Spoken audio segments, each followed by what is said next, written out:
আসসালামু আলাইকুম এভরিওয়ান। মাত্র একটা ডিম দিয়ে অরেঞ্জ কেকের একটা রেসিপি শেয়ার করছি। নরম তুলতুলে সফট এই কেকটি ঘরে থাকা অল্প কিছু উপকরণ দিয়ে সহজেই তৈরি করে নিতে পারবেন।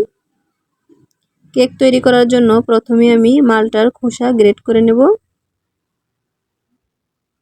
এইভাবে ঘুরিয়ে ঘুরিয়ে মালটার খোসাটাকে গ্রেট করে নিতে হবে।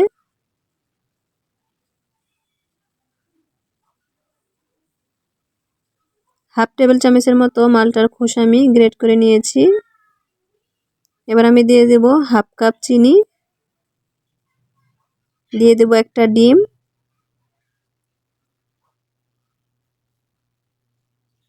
ডিম আর চিনিটাকে খুব ভালো করে মিশিয়ে নিতে হবে। অনেকটা সময় নিয়ে মেশাতে হবে।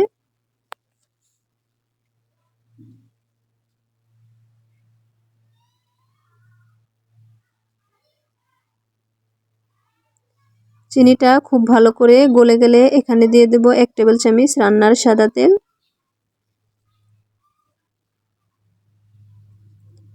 একইভাবে আবারও ভালো করে মিশিয়ে নেব। মেশানো হয়ে গেলে আগে থেকে চেলে রেখেছিলাম 1 কাপ ময়দা। চেলে রাখা ময়দাটাকে দিয়ে দেব।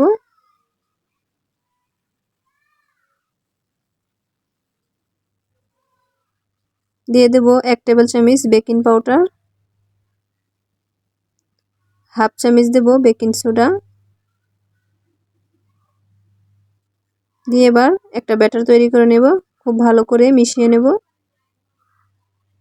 কিছুক্ষণ মেশানোর পরে এরকম ভারী একটা ব্যাটার হয়ে গেলে এখানে দিয়ে দেব মালটার জুস।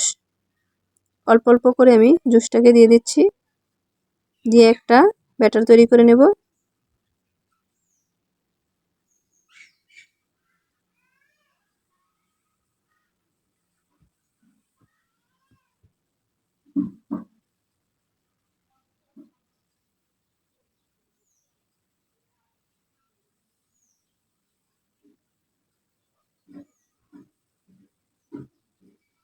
স্বাদ মতো লবণ দিয়ে দিচ্ছি মিষ্টির ব্যালেন্সটাকে ঠিক রাখার জন্য। দিয়ে আবারও খুব ভালো করে মিশিয়ে নেব। এ পর্যায়ে আমার একটা ব্যাটার তৈরি হয়ে গেছে। ব্যাটারটা দেখতেই পাচ্ছেন, বেশি পাতলাও না আবার বেশি ঘনও না। এ পর্যায়ে আমি ঢেকে রেখে দেব 10 মিনিটের জন্য। ফিরে এসেছি 10 মিনিট পর। আবারও ভালো করে মিশিয়ে নিচ্ছি।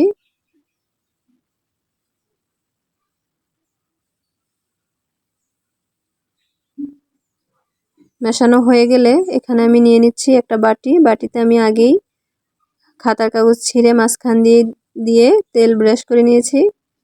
এবার আমি বাটিতে ব্যাটারটা ঢেলে দেব।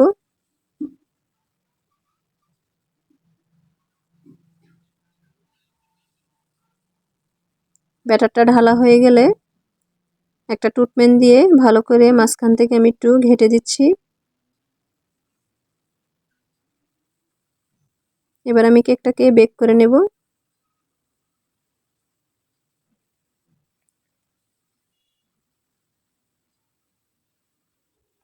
চুলাতে আগে থেকে কুকারের সসপ্যান বসিয়ে হিট করে নিয়েছি। এবার আমি কেকটাকে বসিয়ে দিচ্ছি।